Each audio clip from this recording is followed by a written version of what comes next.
Hello friends, welcome back to Parcham classes. This is Piyush your English mentor. Colour idioms की series में हम cover कर रहे हैं 30 मोस्ट इंपॉर्टेंट इडियम्स को। 20 इडियम्स हमने ऑलरेडी कवर कर लिए हैं। आज की इस क्लास में हम कवर करेंगे 10 और मोस्ट इंपॉर्टेंट कलर इडियम्स को। राइट, ये वाले इडियम्स आपके एग्जाम ओरिएंटेड बहुत इंपॉर्टेंट रोल प्ले करते हैं, इसलिए इसमें से किसी भी क्लास को आप मिस मत करिएगा। चलिए शुरू करते हैं आज की क्लास को और देखते हैं कौन से 10 इडियम्स ऐसे हैं जो मोस्ट इंपॉर्टेंट की लिस्ट में अभी तक बचे हुए हैं। Let's cover it out.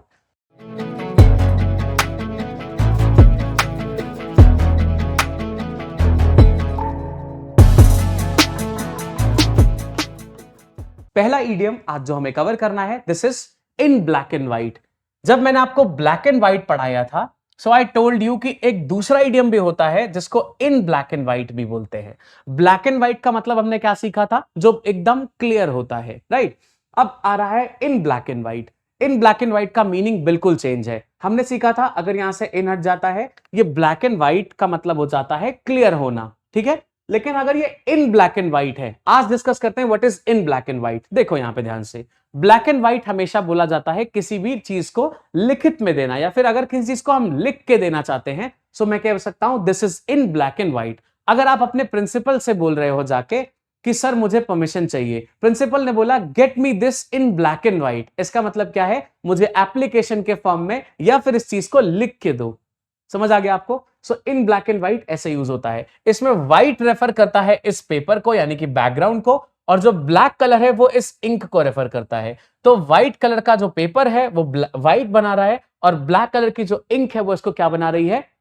White. मतलब व्हाइट कलर का जो बैकग्राउंड है इसको व्हाइट को फुलफिल कर रहा है। So if something is in black and white, that is in written form, या फिर लिखित रूप से वो चीज दिया गया है। ध्यान रहे, इसका मीनिंग हो जाएगा इन रिटन या फिर लिखित, जिसको हिंदी में हम कहते हैं, राइट।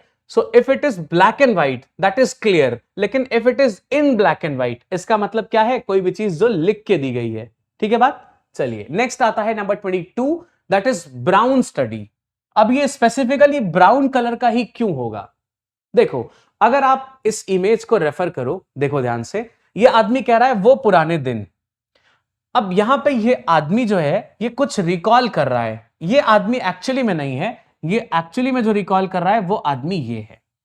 ये आदमी सपोज आज की डेट ले लेते हैं, और ये जो रिकॉल कर रहा है ये कर रहा है 10 साल पहले की बात। तो जब भी हम कुछ पुराना रिकॉल करते हैं, वो चीज हमारे दिमाग में बिल्कुल धुंधली सी इमेज बना के लाता है। वो धुंधली सी इमेज को कुछ ब्राउनिश कलर में आप यहां पे देख सकते हो। सपोज आज ये आदमी बहुत सक्सेसफुल हो गया, वो याद कर रहा है मेरे पुराने दिन कैसे रहा करते थे जब मैं बहुत बुरी हालत में रहा करता था, है ना। तो जब भी आप कुछ पुराना रिकॉल करते हो, पुराने दिन उदासी के या पुराने बुरे दिन जब आप रिकॉल करते हो, उसको बोलते हैं ब्राउन स्टडी करना। यहां पे ब्राउन वर्ड क्यों है, आई होप समझ आ गया होगा। ब्राउन इसलिए क्योंकि जो भी आप सोच रहे होते हैं उसका धुंधला धुंधला वर्जन आता है, जो हम कुछ ब्राउनिश शेड में देख सकते हैं यहां पे, इसीलिए ब्राउन स्टडीज को बोला गया है, ठीक है। अगर मीनिंग की बात करेंगे तो ये बोलता है deep serious absorption in thought. अगर आप किसी गहरे ख्यालों में खो गए हो, नॉस्टैल्जिया भी जिसको बोलते हैं, किसी गहरे ख्याल में आप खो गए हो, पुरानी टाइम की बात में आप खो गए हो, उसको बोलते हैं ब्राउन स्टडी। हिंदी में कहा जाता है गहरी सोच में विलीन या फिर खो जाने को इसको बोलते हैं। सो if it is brown study, आप किसी पुराने थॉट में खो गए हो या गुम हो गए हो, इसको ब्राउन स्टडी आप कह सकते हो। याद रहेगा, ब्राउन रेफर क्या कर रहा है? कोई ऐसी पुरानी चीज या पुरानी इमेज जो बहुत धुंधली पड़ गई है। क्लियर? चलो नेक्स्ट पे आते हैं नंबर 23 पे। ये बोल रहा है ग्रीन। जरा ध्यान रखिएगा, ग्रीन वर्ड जो होता है, अगर आपके भाई बहन या फिर कोई भी ऐसा जिसको आप जानते हो वो मल्टीनेशनल कंपनी में काम करता हो, तो आपने सुना होगा उनकी ग्रीन टीम होती है। ग्रीन टीम होती है ना। ग्रीन टीम में क्या होता है? ऐसे लोगों को रखते हैं जो फ्रेशर्स होते हैं। जो फ्रेशर्स होते हैं मतलब जिनको कुछ भी एक्सपीरियंस नहीं होता है, उनको किस टीम में रखते हैं? ग्रीन टीम में रखते हैं। ऐसा क्यों करते हैं? ग्रीन का मतलब होता है इनएक्सपीरियंस्ड, या फिर जो एकदम फ्रेशर है, जिसको कोई अनुभव नहीं है, उसको क्या बोला जाता है? ग्रीन बोला जाता है।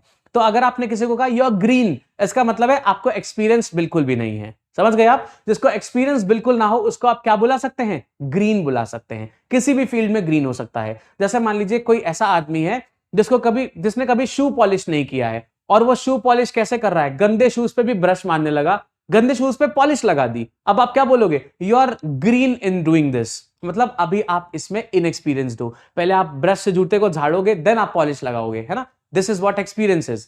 तो ग्रीन कौन हो जाएगा, जिसको किसी चीज का एक्सपीरियंस ना हो।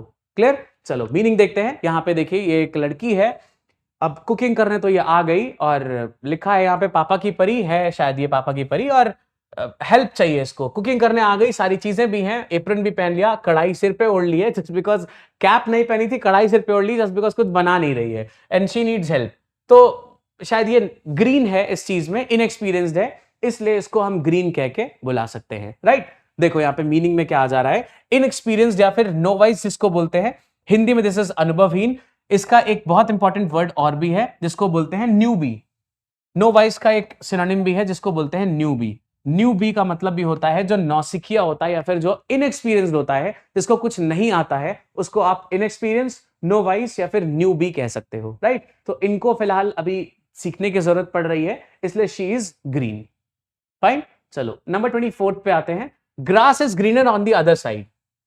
कैसे देखेंगे इसको, जरा यहाँ पे एक फनी सा इमेज है, देखिए यहाँ पे एक गाय इतनी दुष्ट है, इसके आसपास जो घास है शायद इसको ये लग रहा है कि नकली घास है, मेरे मालिक ने नकली घास लगाई है, लेकिन इस फेंस के उस तरफ जो घास है ये इसको बहुत बढ़िया लग रही है, तो ये कह रही है वाह क्या स्वाद है। अब यहाँ की घास खाएगी तो शायद स्वाद नहीं आएगा, तो ये यहाँ की घास खा रही है। आप समझ रहे हो इसका मतलब क्या है, जो अपने पास की चीज है, मतलब जो फेंस के इस साइड चीज है जहां पे कुछ प्रॉब्लम नहीं होगी, वहां पे इनको नहीं चाहिए, ये फेंस को कूद के इधर आके घास खाना चाहती हैं, मतलब अपने पास जो चीज है वो पसंद नहीं आ रही है, दूसरी चीज या जो अपने पास नहीं है वो पसंद आना, है ना। तो ये रेफरेंस निकलता है grass is greener on the other side. इनको लग रहा है शायद घास उस तरफ की ज्यादा अच्छी है, इधर की बेकार है, जबकि फील्ड तो पूरी एक ही है। चलिए मीनिंग आ जाएगा इसका, to think others are in better position. जैसे हिंदी में बहुत कॉमन कहावत है, दूर के ढोल सुहावने होते हैं, right. So when you think कि बाकी लोगों के पास या किसी और के पास जो चीज है वो ज्यादा अच्छी है एज कंपेयर टू जो आपके पास चीज है उससे, तो उसको बोलते हैं grass is greener on the other side.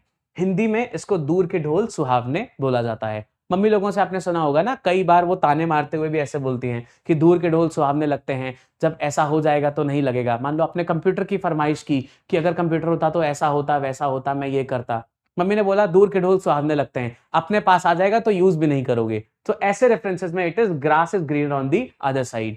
Clear, चलो let's move to the next one. Number 25 कह रहा है मेन इन ब्लू।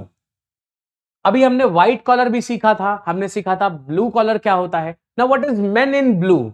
अब आदमी ब्लू कलर में है तो क्या हो जाएगा, देखो ऐसे स्ट्रिक्ट पुलिस वालों को हम मेन इन ब्लू बोलते हैं, जो अगर आपको पकड़ ले, मतलब अगर आपको उन्होंने चालान काटने के कॉन्टेक्स्ट से पकड़ लिया तो वो छोड़ेंगे नहीं डेफिनेटली, है ना। बहुत सारे शहरों में ऐसे पुलिस वाले घूम रहे होते हैं। इनको देखिए जरा भाई साहब को, ये लिस्ट ऑफ थीव्स निकाल रहे हैं। सो मेन इन ब्लू हमेशा किसको बोला जाता है, कॉप्स को या पुलिस वालों को मेन इन ब्लू बोलते हैं। सो पुलिस मैन या हिंदी में जिसको पुलिस वाले बोलते हैं, इसके लिए ईडियम भी होता है, this is main in blue.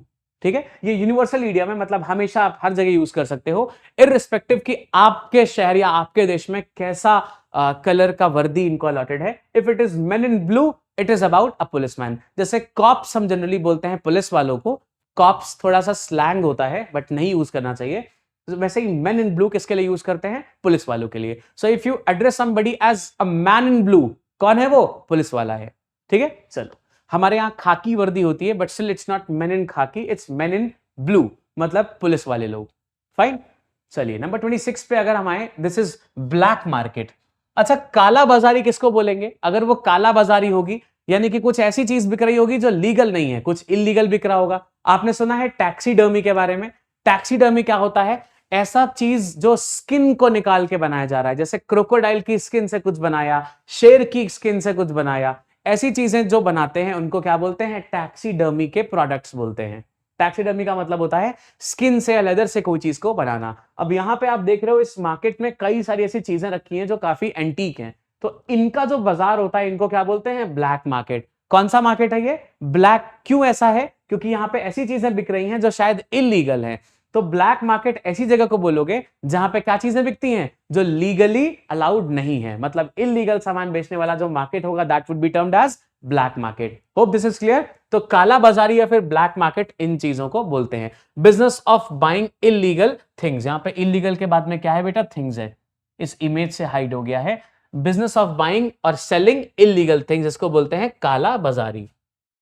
Clear है बात, समझ आ रहा है? मतलब ब्लैक जो वर्ड है ये क्या कर रहा है, जनरली चीजों को नेगेटिव बना रहा है, अभी तक आपने देखा होगा। सो ब्लैक मार्केट का मतलब है नेगेटिव मार्केट, मतलब जहां नेगेटिव काम किए जा रहे हैं या फिर इलीगल काम किए जा रहे हैं, इससे भी आप ध्यान रख सकते हो। If a place is a black market, वहां पे हमेशा इलीगल चीजों की सेलिंग हो रही है। सो बिजनेस ऑफ बाइंग और it can be selling illegal things और गुड्स, काला बाजारी जिसको हिंदी में कहा जाता है। ठीक है, नंबर 27 पे आते हैं। This is silver screen. Silver screen कह के आप किसको बुलाते हैं हमेशा? बॉलीवुड या फिल्म इंडस्ट्री को बोलते हैं सिल्वर स्क्रीन पे। तो कोई चीज जब पहली बार लॉन्च होती है तो बोलता है सिल्वर स्क्रीन पे आ गई, मतलब पहली बार थिएटर में या सिल्वर स्क्रीन पे आने का मतलब क्या होता है? फिल्म इंडस्ट्री में लॉन्च हो जाना या फिर आ जाना। तो सिल्वर स्क्रीन को रेफर करने के लिए हमारे पास में ये एक स्क्रीन भी है। यहां पे जैसे मान लो सेंसेक्स बोर्ड, सॉरी यहां पे क्या कर रहा है, सेंसर बोर्ड सबसे पहली बार मूवी देख रहा है, तो ये सिल्वर कलर का होता है स्क्रीन। जनरली डिस्क्रिप्शन की अगर हम बात करें, ये स्क्रीन सिल्वर कलर का अपीयर होता है, इसीलिए इस स्क्रीन को या फिर इस इंडस्ट्री को क्या कह के बुलाते हैं? सिल्वर स्क्रीन कह के बुलाते हैं। Meaning would be cinema industry या फिर फिल्म इंडस्ट्री जिसको कहते हैं। So cinema is termed as what? Silver screen. ध्यान रखेंगे, if the screen is of silver colour that would be referring cinema industry, Hindi में जिसको सिनेमा जनरली कहते हैं, सनीमा भी कहते हैं गांव वगैरह में, इट्स सिनेमा इन हिंदी। ठीक है, तो ध्यान रखेंगे, if it is silver screen that is a cinema industry, cinema और म्यूजिक इंडस्ट्री और इट्स अ मूवी इंडस्ट्री। ठीक है, नंबर 28 पे आएंगे तो this is wave a white flag. ये बहुत कॉमन है। अगर किसी ने व्हाइट झंडा दिखाया है, मतलब क्या चाहता है वो सरेंडर करना चाहता है। सिंपल होगा, बचपन से आप मूवीज देखते आ रहे होंगे जिसमें ये चीज यूज करी जाती है। अगर किसी ने व्हाइट फ्लैग दिखा दिया, मतलब वो अपने आप को सरेंडर करना चाहता है, अब वो और नहीं लड़ेगा। सीधी सी बात है, सिंपल सा है ये। 6 क्लास से आप पढ़ते आ रहे होगे ये सारी चीजें, 7th क्लास से आप सुनते आ रहे होगे। आई सरेंडर बोल रहा है और ये व्हाइट फ्लैग को वेव कर रहा है, इसका मतलब क्या है? ये भाई साहब सरेंडर करना चाहते हैं और इनका स्वैग कम नहीं हो रहा है, इनके मुंह में सिगरेट अभी भी है, तो ultimately is trying to surrender, इसलिए ये वेव कर रहे हैं। कौन सा फ्लैग? ये व्हाइट फ्लैग वेव कर रहे हैं।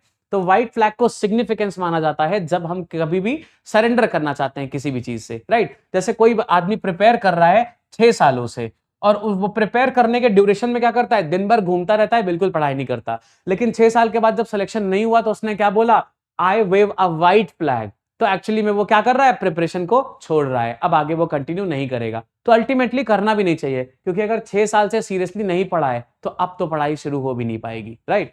चलो मीनिंग देखते हैं। When you wave a white flag you accept the defeat, और इसका भी हम एक और इडियम ले सकते, इसका एक और मीनिंग होता है जिसको कॉमनली बोलते हैं सरेंडर। सरेंडर करना या टू एक्सेप्ट द डिफीट होता है वेव अ व्हाइट फ्लैग का मीनिंग, हिंदी में जिसको बोलते हैं हार मान लेना, है ना? जैसा भी है उस कंडीशन में छोड़ देना, हार मान लेना कि अब मैं और नहीं लड़ सकता। This is what we term as wave a white flag. याद रहेगा? चलिए आगे आते हैं नंबर 29 पे। ये बोल रहा है सी पिंक एलिफेंट्स। अब ऐसा भी होता है क्या? पिंक एलिफेंट भी होते हैं क्या? मैंने तो सिर्फ सुना था कि ब्लैक एलिफेंट्स होते हैं, ग्रेइश डार्क ग्रेइश एलिफेंट्स होते हैं, और साथ में कभी कभार व्हाइट एलिफेंट्स के बारे में भी सुना था। मतलब व्हाइट एलिफेंट्स उन चीजों को बोलते थे जो चीज बहुत रेयर होती हो, बहुत ज्यादा एक्सपेंसिव होती हो, लेकिन बिल्कुल यूजलेस होती हो, उनको व्हाइट एलिफेंट्स बोलते थे। अब ये पिंक एलिफेंट्स कहां से आ गए? अब ये मत कहिएगा कि please pink elephants basically girls के एलिफेंट्स होते हैं और ब्लू एलिफेंट्स बॉयज के एलिफेंट्स होते हैं, ये लॉजिक यहां नहीं लगना चाहिए। सो एक्चुअली में व्हाट इज पिंक एलिफेंट्स, जरा ध्यान से देखिए। ये भाई साहब हैं यहाँ पे, जरा सा ये आउट हो गया, ये भाई साहब हैं, ये इन्होंने देखा पिंक एलिफेंट और ये बोल रहे हैं ऐसा कैसे हो सकता है, ये हाथी पिंक कलर का कैसे हो गया? तो इसको हम कैसे रिलेट कर ले? मतलब पिंक एलिफेंट ऐसी चीज है जो एक्चुअली में एग्जिस्ट नहीं करती है ना? कभी भी एग्जिस्ट नहीं कर सकती और ना अभी तक करती है। आगे का मैं नहीं बोल सकता कि कुछ भी जेनेटिक्स में हो जाए। फिलहाल pink elephant is nothing. So when you see pink elephants तो क्या हो गया है? आपको हेल्यूसिनेशंस हो गए हैं, मतलब आपको भ्रम हो गया है कि मैंने ये चीज देखी है या ये चीज की हुई है ना? तो when you see pink elephants actually में क्या हुआ है? आपको हेल्यूसिनेशंस हो गए हैं, या फिर यूटोपिया। यूटोपिया का मतलब होता है ऐसी चीज दिखना या ऐसी बात करना जो एक्चुअली में या रियल वर्ल्ड में पॉसिबल नहीं है। So when you see pink elephants, आप क्या देख रहे हो? ऐसी चीज के बारे में बात करना चाहते हो या ऐसी चीजें आपको लग रही हैं जो एक्चुअली में होती नहीं है, उनका सिर्फ भ्रम है। So if you see pink elephants actually में आप भ्रमित हो, या फिर यू आर इन हेल्यूसिनेशंस, या you are dreaming of utopia. जो परफेक्ट वर्ल्ड की बात होती है या फिर जो इमेजिनरी वर्ल्ड होता है उसको यूटोपिया कहते हैं। ध्यान रखिएगा। So when you see pink elephants आप हेल्यूसिनेशंस में हो, रियल वर्ल्ड में आप नहीं जी रहे हो, है ना? तो हवाई बातें हो रही हैं, सिर्फ रियल वर्ल्ड की बात नहीं हो रही है, ध्यान रखें। सो यहाँ पे पिंक जो है ये एक्चुअली में किसी रियल चीज को सिग्निफाई नहीं कर रहा है।